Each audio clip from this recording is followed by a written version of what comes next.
Hello, I'm Stuart Bloor, and as you've seen already, I've had a fish so far this week, a grass carp on an overnighter that I did. I'm off fishing shortly, but before I do, I want to answer a question.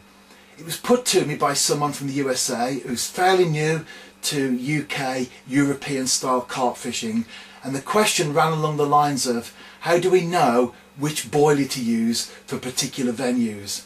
Now, of course, when we think of boilies, the obvious thing that comes to mind is the flavour, and a lot of anglers will go with fruit flavoured boilie during the summer and maybe other types during the winter, and I don't have any argument with that. But what we have to remember is that boilies, the flavours, are synthetic, so we have to dig a little bit deeper to find out the type of boilie that we should be using. For example, does the boilie have a high oil content? Because oil will congeal during the colder months when the water temperature is lower, and when it congeals it will seal in the flavour, so there won't be the leakage that we want. So the best thing to do is, rather than the flavours, because they're just a confidence thing really, and as I said to the person when I answered the question online originally, choose a bait, pick something that you're confident with and stick with that. But in terms of the actual ingredients,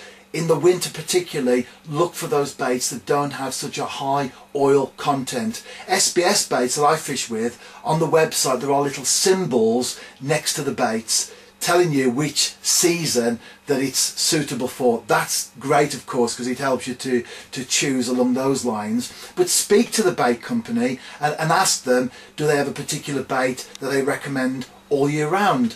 Do they have a particular bait for summer, particular bait for winter? And they'll be able to guide you based on the particular ingredients that they know go into those particular boilies. But as far as the flavours are concerned, I think in many ways, bait in general, it's a confidence thing. Get something that you're happy with and stick with it.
Well, that fish was particularly pleasing for the simple reason, the action you saw just now in the video, that resulted in a hook pull.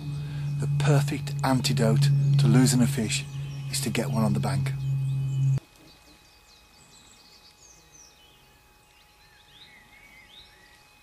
I've just banked a second fish. I would say if you film, you make videos, then never let that interfere with your actual fishing. And in this case, on that occasion, the take was so sudden that I was on the rods in a split second, so to speak, and I didn't get a chance to switch the camcorder on. It's important not to let the filming, which is very enjoyable, it's good to do, but not to let it come in the way of the actual fishing, and certainly as far as fish welfare is concerned.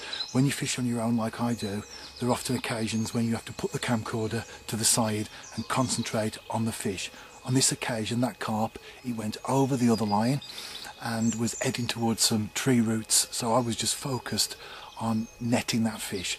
So if you do make videos, it's important, it's great to get action shots and it's great to get a bend in your rod and all that sort of stuff, but never let the actual fish welfare be compromised just because you can get a few clips on a video.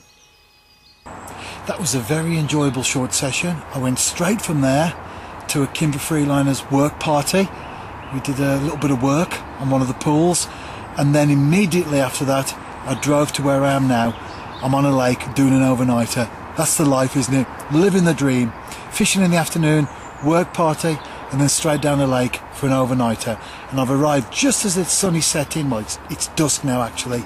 The sun has set a while back. And I've just noticed, as I'm talking, the first bats have appeared.